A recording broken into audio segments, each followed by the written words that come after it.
Buscando la verdad, iniciamos la jornada de entrevistas y debates, la opinión diversa y libre en la revista de Opinión Democracia, este martes 18 de julio del 2023. Queremos saludar a la doctora Patricia Borja. Ella es experta en temas de seguridad social, integrante de la Mesa de Estudios de la Seguridad Social.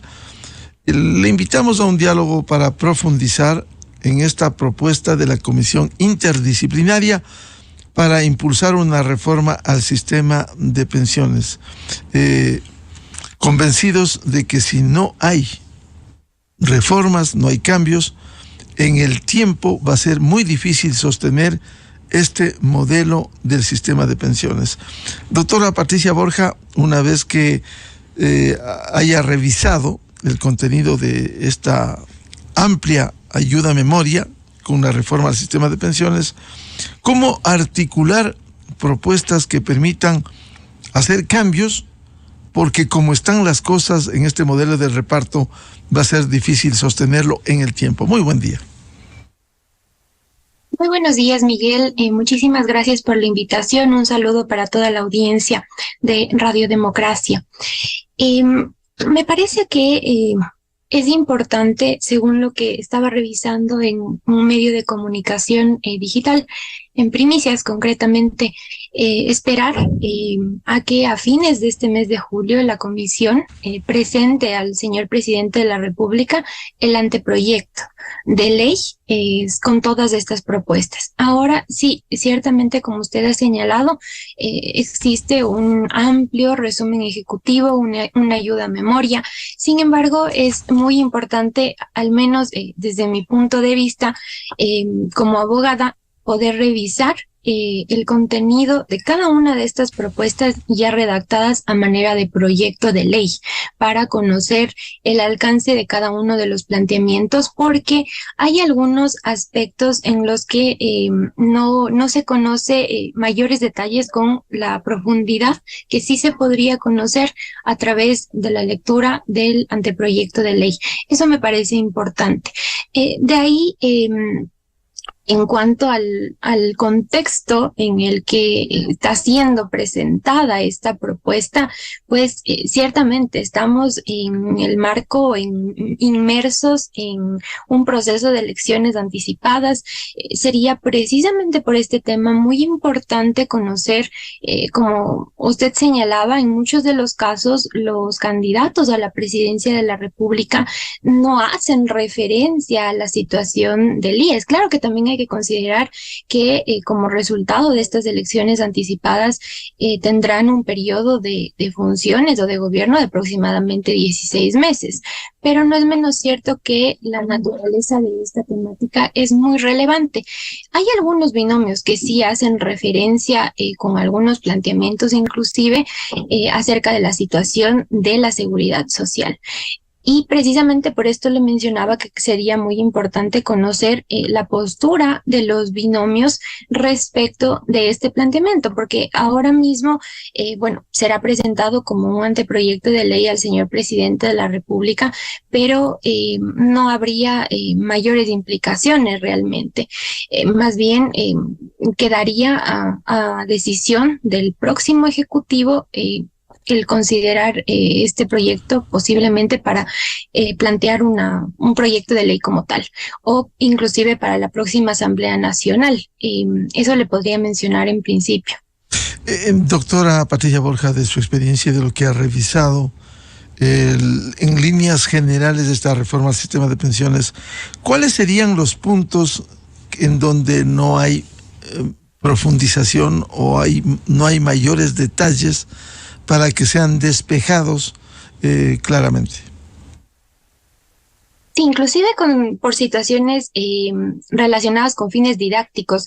Hay que recordar que, por ejemplo, en esta propuesta se está planteando que haya una pensión vitalicia que estaría o sería el resultado de dos componentes, o la suma de dos componentes, mejor dicho. Por una parte, una pensión básica que estaría a cargo exclusivamente de la contribución obligatoria del Estado y que iniciaría con la categoría más baja de las pensiones mínimas, que actualmente es del 50% del salario básico, de acuerdo a lo que escuchaba a los integrantes de la comisión. Porque, por ejemplo, este detalle, dado que hay varias categorías de pensiones mínimas, de acuerdo con la Ley de Seguridad Social y con una de las resoluciones del Consejo Directivo, pues, y según lo que ha señalado algunos integrantes de la comisión, se consideraría la categoría más baja. Pero, por ejemplo, este detalle no está desarrollado como tal.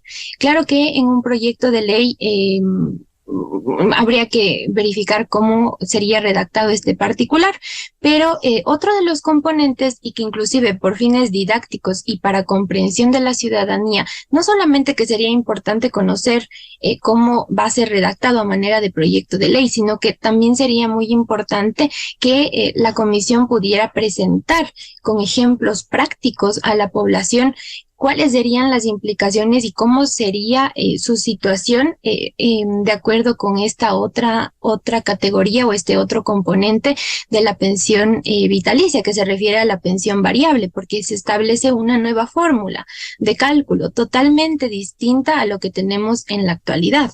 Entonces, sería realmente muy importante como insumo a la discusión que con un ejemplo práctico o inclusive, por así decirlo, con una calculadora básica, poder conocer cómo estaría la situación o que los asegurados pudieran conocer su situación de acuerdo con esta nueva fórmula, porque hay que recordar que en el ámbito de los derechos adquiridos, por una parte, la comisión señala que ciertamente las personas que ya están o tienen la categoría de jubilados, pues obviamente sus derechos no van a ser afectados. Ellos continuarán recibiendo su pensión jubilar en los términos en los que se les concedió este derecho.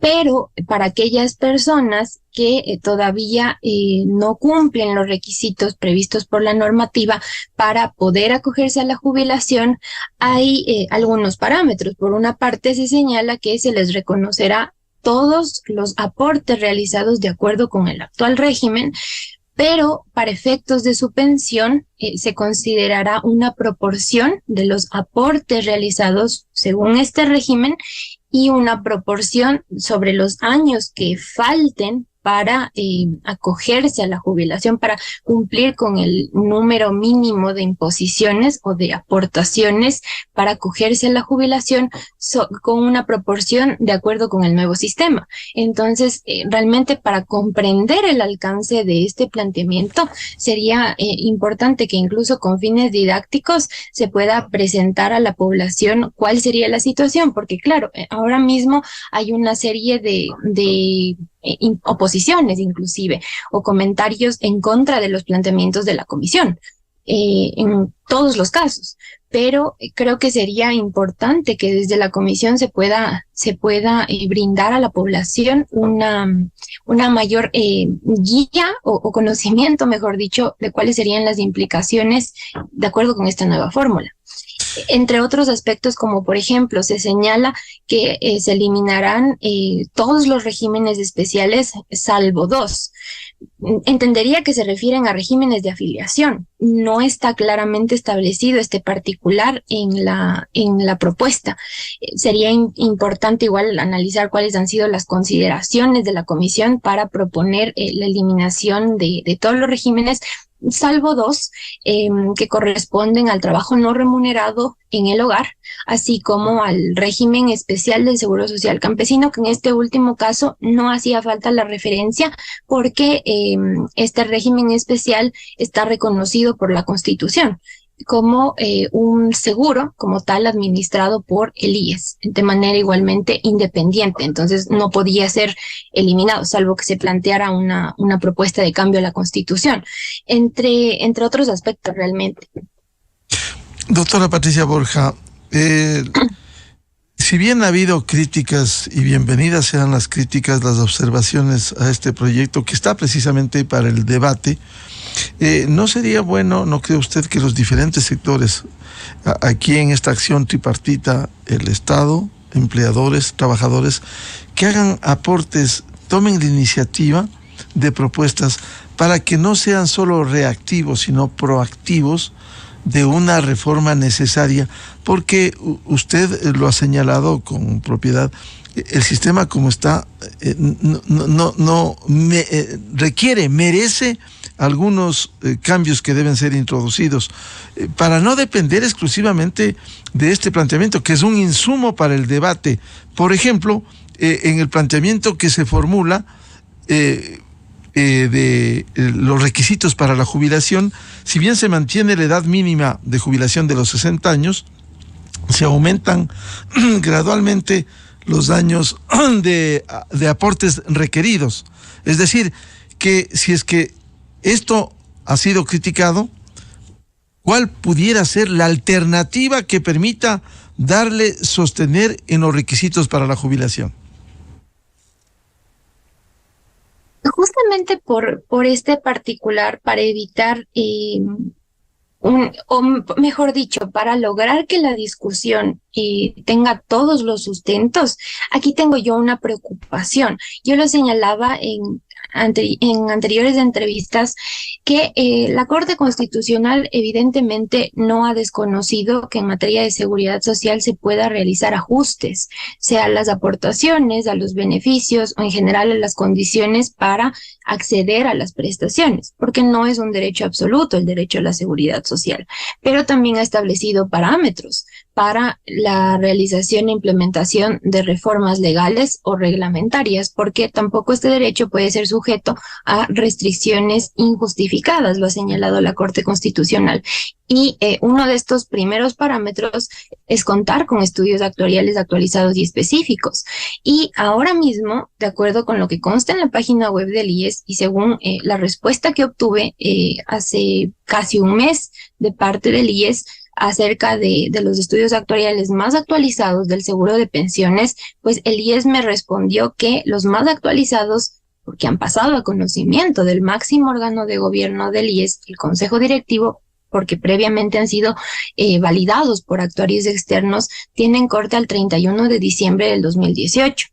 Entonces, no hay estudios actuariales actualizados. Ciertamente que la propuesta se trata de un insumo que, al menos en este contexto en el que normalmente la materia de la seguridad social siempre es relegada y ha habido una serie de esfuerzos que han quedado simplemente como insumos adicionales. Recordemos, por ejemplo, lo que pasó en el 2019 cuando el gobierno del entonces presidente de la República, licenciado Lenín Moreno Garcés, lanzó un acuerdo nacional por la seguridad social que finalmente quedó en nada y que contaba justamente con la asistencia técnica de la Organización Internacional de Trabajo.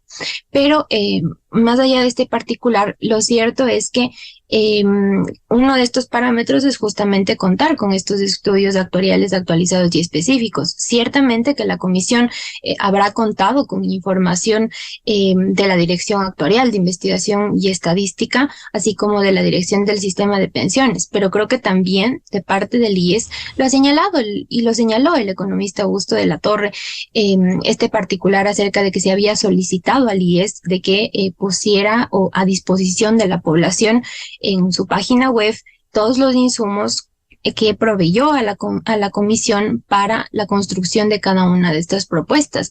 Pero al menos por lo que he podido verificar, no ha sido todavía presentada esta información en la página web del IES y ahora mismo hay una serie de discusiones porque normalmente lo que pasa, y esto es precisamente por la responsabilidad o la falta de una adecuada responsabilidad del IES en términos de transparencia, que cada quien tiene una cifra, por ejemplo, sobre la deuda del Estado con el seguro de pensiones del IES. Entonces, no hay la información presentada que sea más actualizada. Entonces, en términos de transparencia, aquí también hay una omisión de parte del IES. Y esto justamente podría coadyuvar a un fortalecimiento de la discusión sobre esta temática. Y bueno, realmente en el caso de que llegara a ser planteado a futuro como un proyecto de ley, pues no habría que olvidar justamente los parámetros que ha establecido la Corte. Y precisamente, ¿por qué son importantes los estudios actuariales? Porque conforme lo ha señalado la Corte Constitucional y además organismos internacionales, son insumos o lineamientos para, sobre la base de todas las proyecciones que contienen estos estudios, pues evaluar la situación a futuro según las condiciones que se tiene actualmente para verificar en el presente cuáles podrían ser las estrategias o medidas a implementar en aras de precautelar la sostenibilidad, porque justamente este es otro parámetro establecido por la Corte. Todas estas medidas deben propender a precautelar la sostenibilidad en el largo plazo del seguro que corresponda. Entonces, al menos en este punto tendría un gran inconveniente la propuesta, porque estudios actuariales actualizados como tal, según el IES, en este momento no hay. En este año apenas, en el abril del 2022, el Consejo Directivo, que dicho sea de paso, lamentablemente está conformado en contra de la ley, al menos en lo que respecta a la vocalía de los asegurados, por una acción de protección concedida sin fundamento en Quevedo. Y sobre esto también es importante mencionar lo siguiente. En este caso, habían realizado en algunos medios de comunicación algunas entrevistas a las personas que son integrantes del Consejo Directivo del IES. Escuchaba, por ejemplo, que la semana anterior a la persona que ahora mismo, por disposición de un juez de Quevedo, está ocupando realmente en contra de la normativa, la vocalía o el cargo de vocal de los asegurados, concretamente el abogado Richard Gómez, señalaba que, por ejemplo, a él nunca le habían invitado a las distintas reuniones de la comisión interdisciplinaria. Sin embargo, ayer que le habían entrevistado igualmente en un medio de comunicación, en Teleamazonas concretamente, a la vocal representante de los empleadores, pues ella señalaba que sí había sido invitado. A todos los integrantes del Consejo Directivo con estas particularidades habían sido invitados para presentar sus planteamientos, sus puntos de vista sobre todas estas propuestas, principalmente ya los últimos días, de acuerdo con lo que señalaba la economista María de los Ángeles Rodríguez, que es la representante de los empleadores, porque igualmente principal, porque de lo que estaba revisando igualmente en la página web del IES, el representante alterno o suplente de los empleadores ya había renunciado en abril de este año, pero lo que señalaba y de forma concreta es que habían sido invitados, pero claro, ya depende de la responsabilidad, el interés que se tenga por la discusión de esta temática, el acudir o no. Y al menos en el caso de los asegurados, pues aun cuando se señala que es un nuevo representante, pues en estas condiciones, mediante una acción de protección concedida en Quevedo, y pues ni siquiera habría acudido, según lo que señalaba la otra representante, a estas reuniones, a pesar de haber sido invitado. Entonces, lo cierto y el punto central sobre este tema es que lamentablemente no existe una adecuada atención sobre la importancia de esta temática. Y creo que a través de la información que pueda proveer el IES, pues se podría fortalecer esta discusión, que es algo muy importante. Doctora Patricia Borja, usted tiene razón. Efectivamente, el señor Richard Gómez no goza de legitimidad por la forma que llegó. Podríamos decir figuradamente, entró por la ventana, no por el proceso de designación legítimo y legal, sino por orden de un juez de Quevedo, que es lo típico que estamos viendo con las acciones jurisdiccionales que se dictaminan. Ahora, de lo que hemos escuchado a los miembros de la Comisión Interdisciplinaria, se invitó, y como usted también bien ha testimoniado, la representante de los empleadores, se invitó también a los dirigentes de los sectores formales que tienen legítima representación, como el FUT, el CTI y otras organizaciones, pero tampoco respondieron. Es decir, por eso le planteaba, ¿no cree usted que debiera tomarse la iniciativa también para hacer una propuesta o una contrapropuesta o para enriquecer esta propuesta para el debate, a fin de que no sea solo la comisión interdisciplinaria la que haya propuesto esto. Se pueden reformar, cambiar, aumentar, recortar, pero también tomar la iniciativa para hacer propuestas. Le voy a citar un caso, el caso de la jubilación patronal, por ejemplo. La propuesta en este proyecto es crear una cuenta de ahorro para la vejez, para que esté un fondo que le permita trasladar su fondo propio si sale de una empresa. Hoy no. Hoy llega a los 19 años, simplemente si le liquida una empresa, se va sin que haya la reserva matemática que debe establecerse desde los 20 años para la jubilación patronal a los 25 años. ¿No sería bueno también aportar y también esto del fondo de acumulación? Sobre este tema de esta propuesta de cambio a la figura o institución de la jubilación patronal, por ejemplo, habría un consenso, de hecho, porque si se revisa el proyecto de código orgánico de trabajo que fue impulsado, creado por el Frente Unitario de Trabajadores y que fue presentado por uno de los legisladores del anterior periodo, algunos legisladores, de hecho, del anterior periodo, fueron 3, y estaba en tratamiento por parte de la Comisión Especializada del Derecho al Trabajo y de la Seguridad Social de la Asamblea Nacional. Y sobre este punto, lo que se señalaba es justamente este particular de sustituir esta institución de la jubilación patronal, que ciertamente, como usted señala, actualmente genera 2 inconvenientes. Por una parte, constituye un desincentivo para la continuidad de la relación laboral y pues los trabajadores normalmente pueden quedarse en un escenario en el que no tienen los años suficientes porque pasarían a una situación de desempleo para evitar esta obligación, pero pasarían a una situación de desempleo en la que todavía no reúnen las condiciones para poder acogerse a la jubilación, pero por otro lado están en una edad en la que ya podría ser más complicado poder lograr una reinserción laboral. Y de otro lado, ciertamente se genera un tratamiento diferenciado entre trabajadores porque no todos tienen y cuentan con la posibilidad de prestar sus servicios lícitos y personales para un mismo empleador, sea de forma continua o interrumpida por 25 años. O en el caso de la jubilación patronal proporcional, siempre que haya existido un despido intempestivo, entre 20 y menos de 25 años, de forma continua o interrumpida. Entonces no se genera estos inconvenientes. Y de acuerdo con la propuesta del Frente Unitario de Trabajadores, sí se menciona este particular de que se podría sustituir por un fondo de ahorro. En el caso de la propuesta del FUT, lo que se está señalando es que este fondo debería pasar a ser administrado por el IES. En el caso de la propuesta de la comisión, no se menciona realmente quién estaría a cargo de la administración. No hay ese detalle. Habría que verificar en la propuesta redactada a manera de proyecto de ley a qué entidad se le confiaría la administración.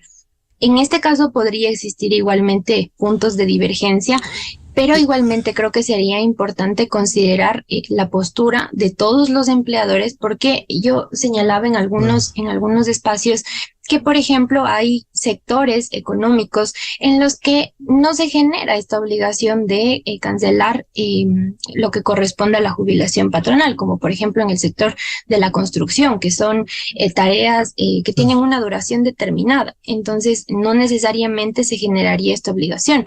E igualmente hay que considerar, aun cuando se plantea que sea un porcentaje a cargo del empleador de un 1%, cuál sería el impacto a futuro, igualmente, sobre esta propuesta, por ejemplo, en el sector público, porque hay que recordar que hay trabajadores en el sector público sujetos al Código de Trabajo. Claro. Y ahora, de acuerdo con el planteamiento. A propósito de lo que usted dice, doctora Patricia Borja, en la propuesta del tema de pensiones, hay un señalamiento que hace la comisión que se plantea que tenga un nuevo directorio del IES Pensiones, que contaría con 6 miembros: un representante de los jubilados, un representante de los empleadores, un representante de los trabajadores, 2 miembros independientes procedentes de la sociedad civil y el delegado del Ministerio de Finanzas, quien no presidirá el directorio. Eso es parte de la propuesta que formularon.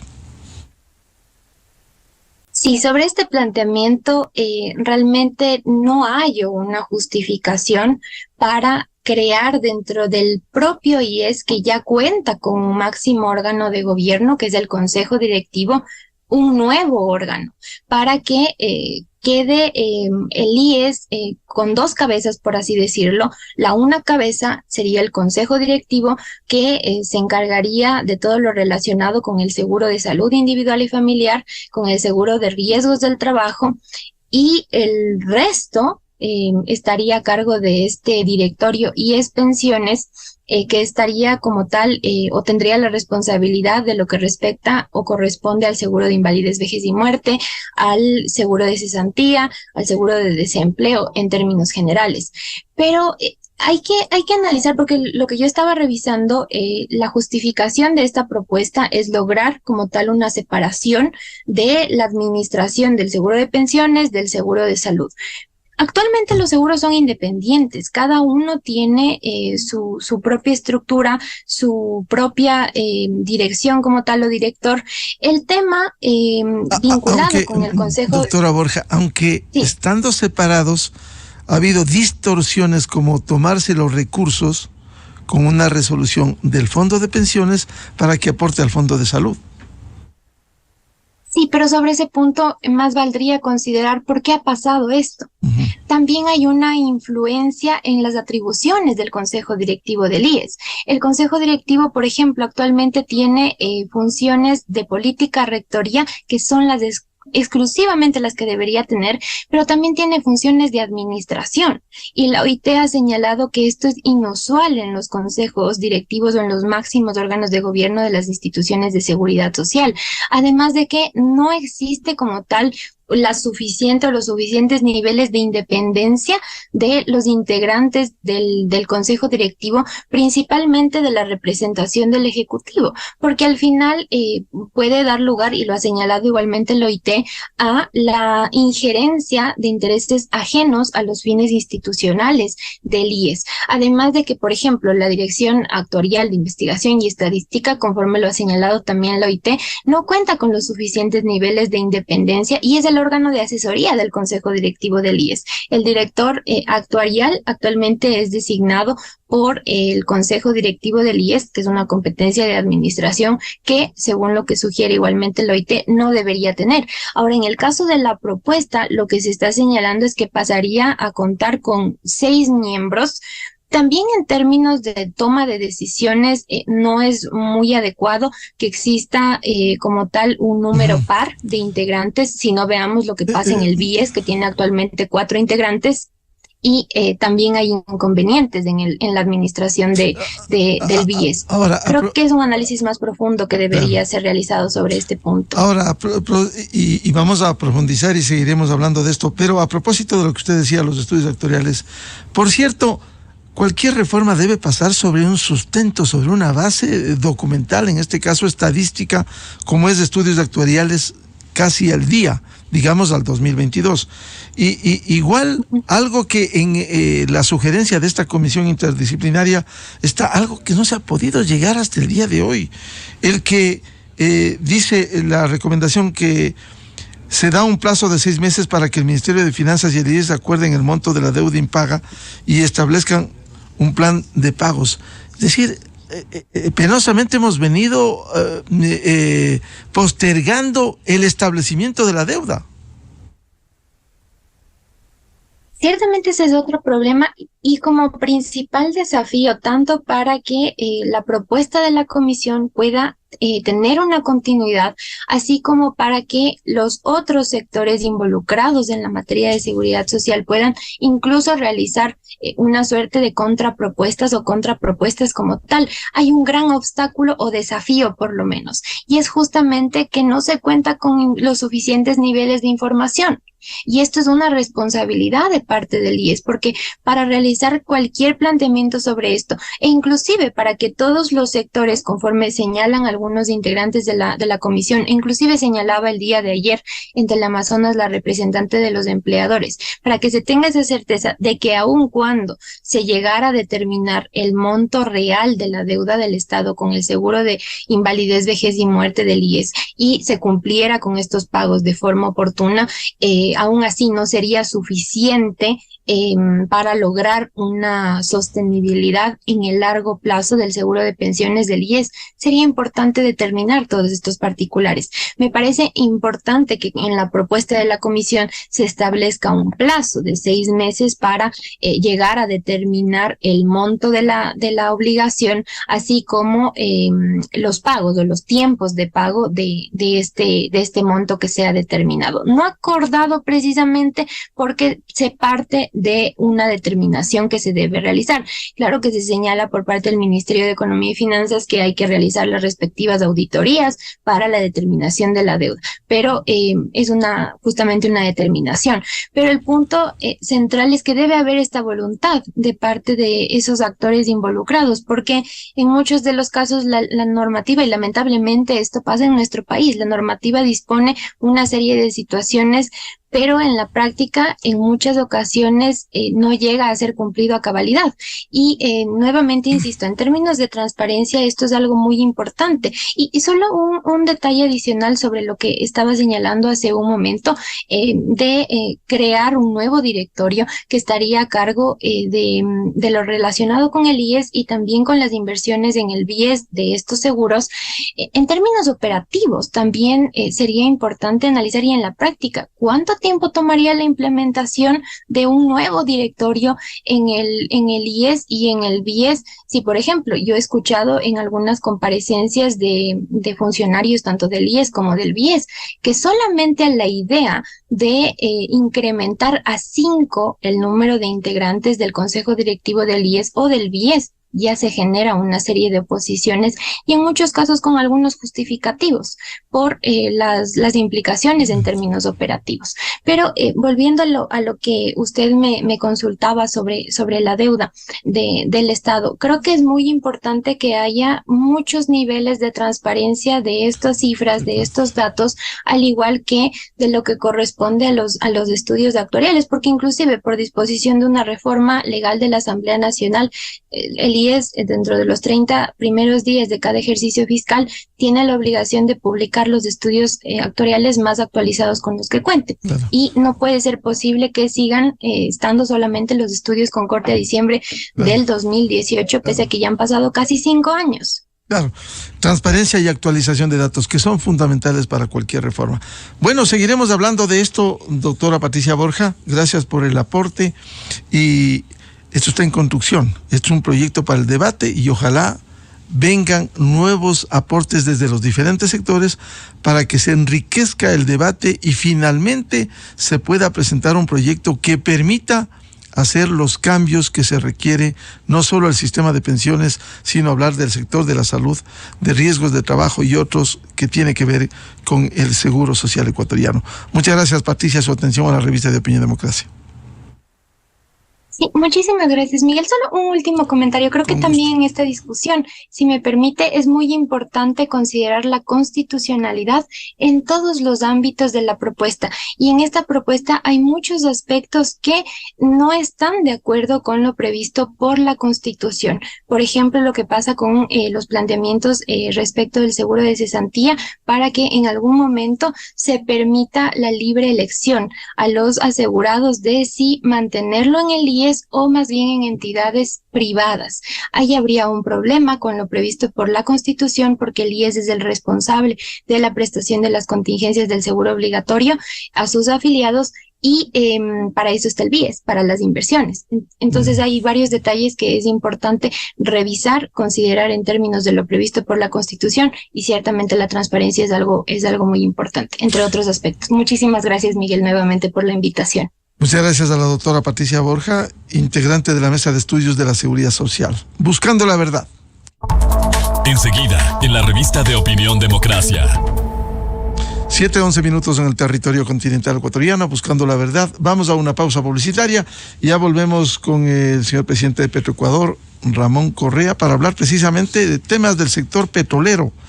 ¿Qué pasa en el ITT? ¿Qué pasa con esta propuesta del Yasuní y sus implicaciones?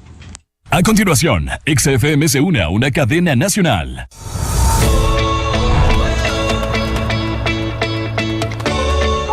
La última vez que nos vimos fue el 5 de febrero.